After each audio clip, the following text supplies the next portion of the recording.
Settle down now, my dear one, and let your thoughts drift softly, like the first quiet flakes of winter snow. Close your eyes and allow my voice to guide you on a journey to a far-off land, a place of enchantment and a love story that blossomed against all odds. It is the tale of Belle and the Beast, a story woven with threads of kindness, courage, and true affection. Once upon a time, in a grand and elegant castle, there lived a young prince. He was blessed with all that one could wish for, save for kindness in his heart. His spirit was proud and selfish, and his outward beauty masked an inner coldness. One chilly night, an old woman, frail and bent, came seeking shelter from the storm, offering a single crimson rose in exchange. But the prince, seeing only her aged appearance, cruelly turned her away. In that instant, her disguise fell away, revealing a beautiful enchantress. To teach him a profound lesson about the true nature of beauty, she transformed him into a fearsome beast, and his loyal servants into household objects, a candelabra named Lumiere, a mantel clock called Cogsworth, a kindly teapot Mrs. Potts, and her spirited teacup son, Chip, among many others. The enchanted rose, a symbol of her magic, was his only hope. It would bloom until his 21st year. If he could learn to love another and earn their love in return before the last petal fell, the spell would break. If not, he would remain a beast forever. Now, far away in a quaint little village, lived a young woman named Belle. Belle was truly remarkable, not just for her gentle beauty, but for her intelligent mind and her boundless love for books. While the other villagers found her a bit peculiar for her quiet passion, Belle dreamt of adventures beyond her small world, much like the heroes in her cherished stories. She lived with her dear father, Maurice, an inventive and endearing man whose creations, while sometimes a little eccentric, always came from a place of great imagination. In this same village lived Gaston, a strapping young man admired by many, yet rather full of himself and quite set on marrying Belle. But Belle, with her kind heart and soaring spirit, saw past his superficial charm to the unkindness beneath. When he grandly proposed to her, she very gently but firmly refused, for her heart sought a love that was genuine and deep, not merely a reflection of someone else's vanity. One bright morning, Maurice set off for a fair with his latest invention, a marvelous wood-chopping machine. On his journey, however, a twist of fate led him astray. The path grew dark, and he found himself in a dense, foreboding forest. Soon, shadowy figures, the shapes of wolves, began to circle. Maurice's loyal horse, Philippe, sensing the danger, bolted in fright, leaving Maurice to seek refuge wherever he could. He stumbled upon an old, secluded castle, which, unknown to him, was the very same enchanted dwelling where the beast resided. Maurice, shivering from the cold and the fright, entered the castle, finding a warm fire glowing invitingly. But as he settled, the enchanted objects, Lumiere and Cogsworth, revealed themselves. Before Maurice could fully grasp the wonder of it all, the beast appeared. His voice was deep and rumbling, his manner gruff, and he was displeased to find a stranger in his home. He saw Maurice not as an innocent traveller, but as an intruder, and despite the gentle pleas of his enchanted servants, he imprisoned Belle's father in a cold, dark cell. Back in the village, Philippe, riderless and distraught, returned to Belle, whinnying with urgency.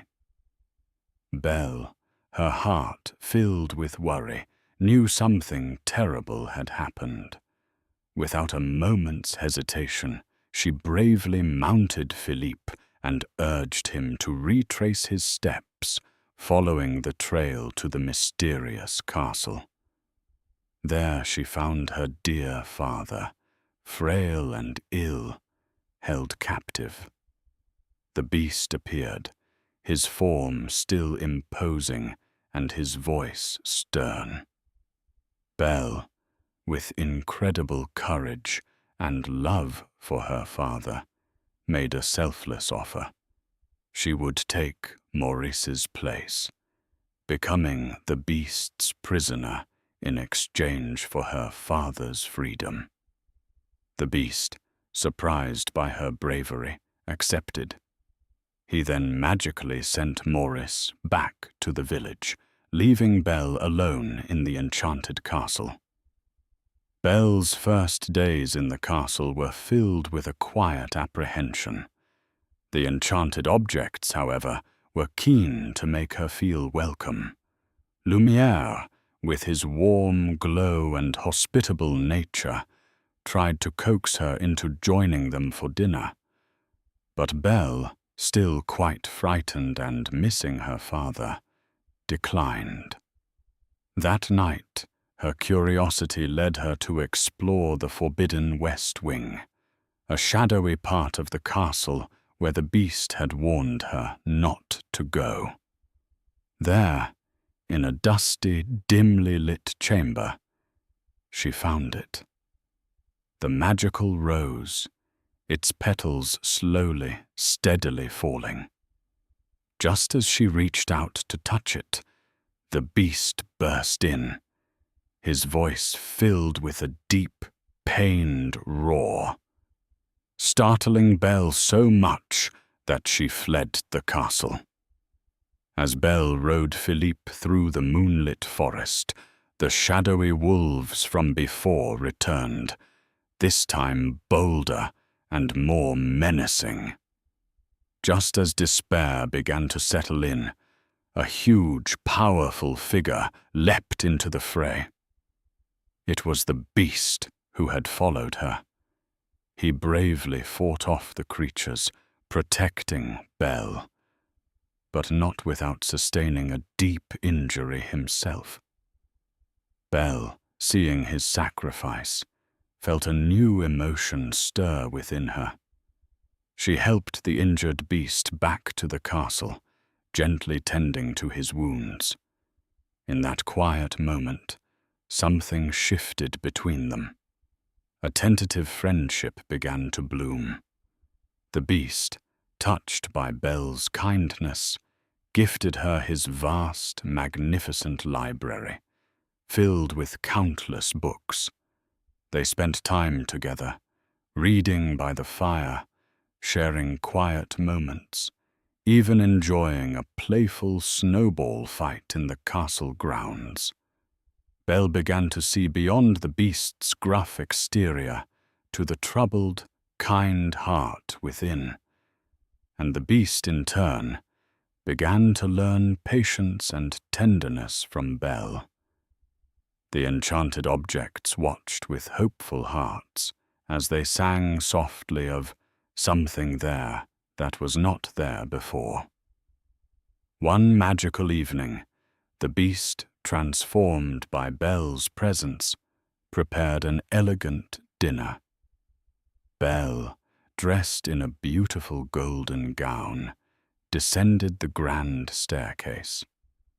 They shared a peaceful meal, followed by a wondrous waltz in the magnificent ballroom, dancing to a tender melody.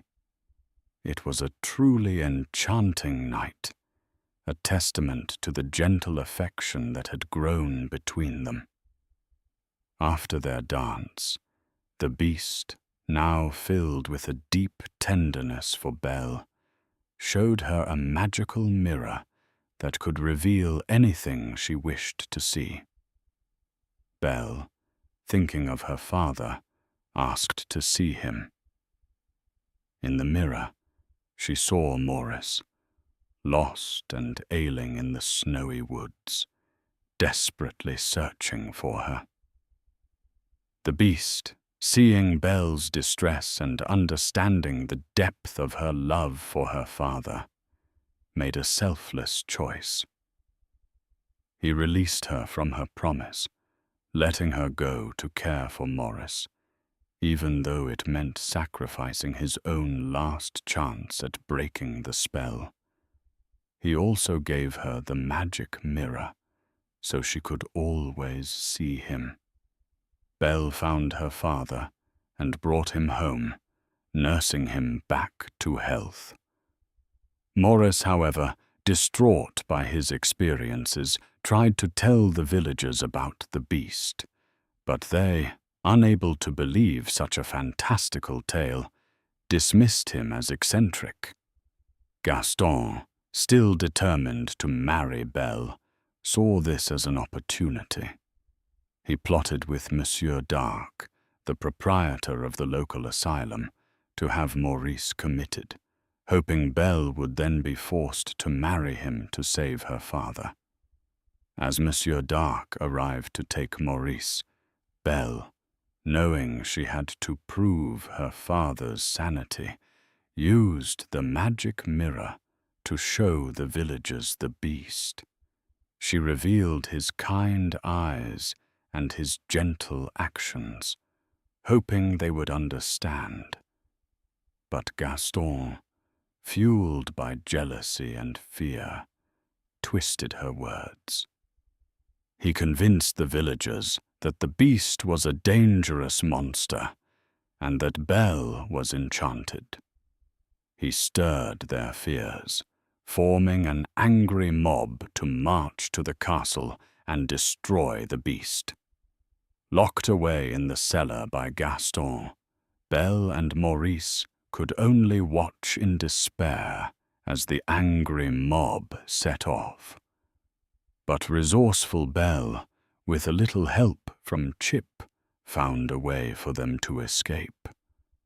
Meanwhile, at the castle, the enchanted objects stood bravely against the invading villagers, creating a series of amusing and surprising defenses, a lively skirmish unfolding within the grand halls.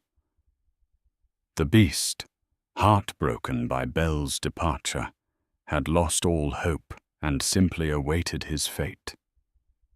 But as he saw Belle return to the castle, his spirit reignited. He faced Gaston on the rain-swept battlements.